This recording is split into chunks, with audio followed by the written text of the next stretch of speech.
Hello, my friend, and welcome to Wisdom Trek. I am Guthrie Chamberlain, your guide to wisdom and creating a living legacy. Thank you for joining us for our 5-day-per-week Wisdom and Legacy Building podcast. We are broadcasting from our studios in the Big House in Marietta, Ohio.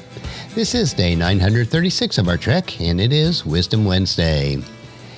Creating a biblical worldview is important in order to have a proper perspective on today's current events. To establish a biblical worldview, it is required that you also have a proper understanding of God's Word. Especially in our Western cultures, we do not fully understand the Scriptures from the mindset and the cultures of the authors. In order to help us all have a better understanding of some of the more obscure passages in God's Word, we are investing Wisdom Wednesdays reviewing a series of essays from one of today's most prominent Hebrew scholars, Dr. Micheal S. Heiser. He has compiled these essays into a book titled, I Dare You Not to Bore Me with the Bible. Words are important, and as part of creating a solid biblical worldview, it is important to study some of the key and maybe controversial words within the Bible.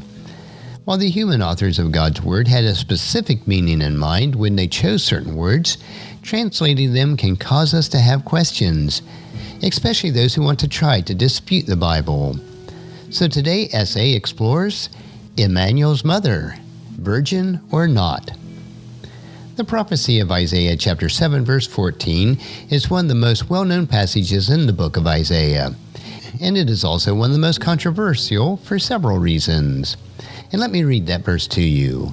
All right then, the Lord himself will give you a sign. Look, a virgin will conceive a child. She will give birth to a son and will call him Immanuel, which means God is with us.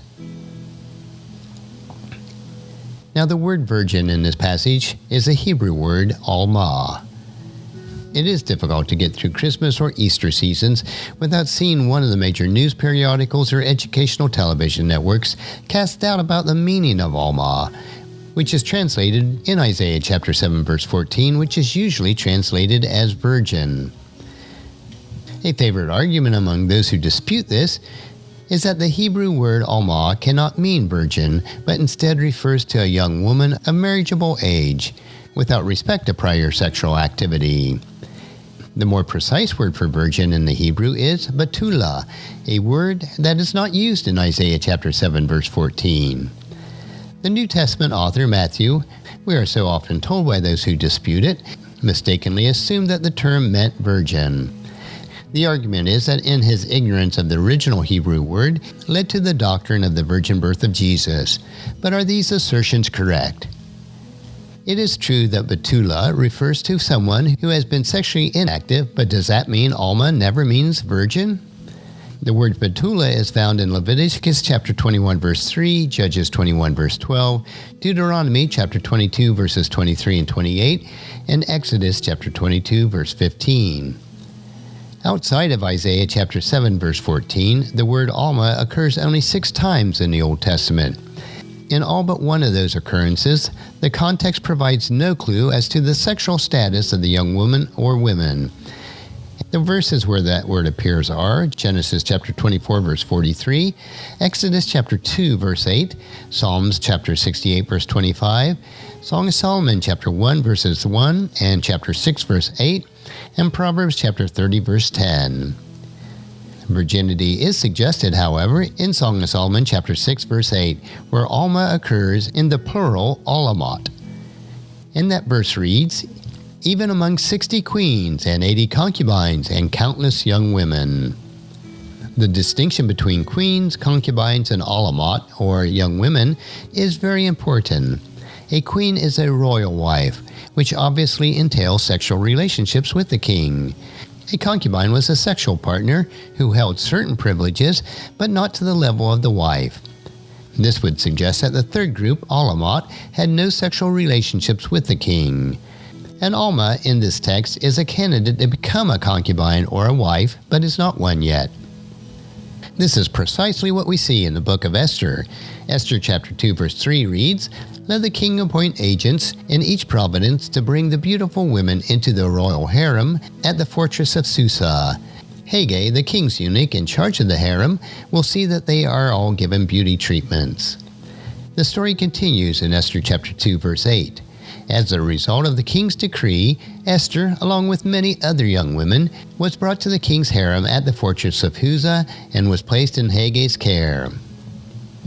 Further on, we read that Esther was held in waiting for 12 months with the young virgins, or Betula, under the supervision of Hege, while the king sought a new queen. The use of the Hebrew words Na'ah and Betula in this passage indicates a young woman, Na'ah, could certainly be a virgin, Betula. Esther was eventually taken from the young virgins under Hege to the king for an evening liaison. Afterwards, she was assigned to a second harem supervised by Shagaz, who was in charge of the concubines. Esther chapter 2 verse 14 indicates that Esther was no longer a virgin at that point, but now a concubine. That Esther and the king had sexual relationships during the night is clear from Esther chapter 2 verse 14, and it reads, "That evening she was taken to the king's private rooms, and the next morning she was brought to the second harem, where the king's wives lived. There she would be under the care of Shagaz, the king's eunuch in charge of the concubines. She would never go to the king again unless he had especially enjoyed her and requested her by name." To go into a man or a woman is a common Old Testament euphemism for sexual intercourse, and this can be found in Genesis chapter 16 verse 2, 29 verse 21, 38 verse 8, Deuteronomy chapter 21 verse 13, 25 verse 5, and Judges 15 verse 1. The Esther story describes the king's harem as divided into three groups: the queen, the concubines, and the young virgins. The last of these groups is described as Na'ah Betula, young virgins. In parallel, the Song of Solomon, chapter 6 verse 8, which we read previously, has the same threefold distinction, but uses Alma, or actually the plural Alamat, to describe the third group, or virgins. This indicates that Na'ah Betula and Alamat can all three be descriptions of virgins. Nonetheless, since Esther was never called Alma, could Alma still be excluded from the Old Testament vocabulary for virgin? If the assertion is true that Alma cannot mean virgin, and if that is correct, Na'ah and Betula must never overlap Alma, but they do. In Genesis chapter 24, Rebekah is referred to all three terms: Na'ah in chapter 24 verse 14, Betula in chapter 24 16, and Alma in chapter 24 verse 43, indicating that these terms could certainly be used or construed as synonymous. But why do we need a word study? In the ancient culture, a woman of marriageable age, like Mary, was a female who had at least reached puberty and so was capable of bearing children. Daughters in such a culture were under close supervision and restraint. Even in today's sex-saturated culture, a significant number of girls in their teen years still are virgins. How much more would it have been true of a young woman in this culture? Matthew was raised in this culture, and also with the book of Esther, so it should be of no surprise that no incongruity in understanding Alma to mean virgin. This would certainly be the logical conclusion in the minds and the culture in which the Bible was written. Knowing this type of information can assist us in building our biblical worldview. And that will conclude our essay for this week. Next Wisdom Wednesday, we will continue with the Old Testament as we look at Dr. Heiser's next essay titled, Standing in the Council. I believe that you'll find this another interesting topic to consider as we build our biblical worldview. Tomorrow we will continue with our 3-minute humor nugget that will provide you with a bit of cheer, which will help you to lighten up and live a rich and satisfying life. So encourage your friends and family to join us and then come along with us tomorrow for another day of Wisdom Trek, Creating a Legacy. If you'd like to listen to any of the past 935 treks or read the Wisdom Journal, they are all available at wisdom-trek.com. I encourage you to subscribe to Apple Podcasts or Google Podcasts so that each day's trek will be downloaded to you automatically. And thank you so much for allowing me to be your guide, your mentor, but most importantly, I am your friend as I serve you through the Wisdom Trek podcast and journal.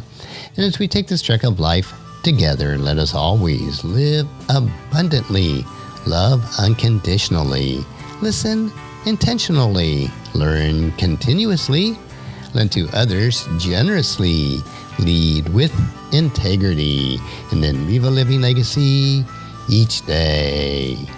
I am Guthrie Chamberlain, reminding you to keep moving forward, enjoy your journey, and then create a great day every day. See you tomorrow.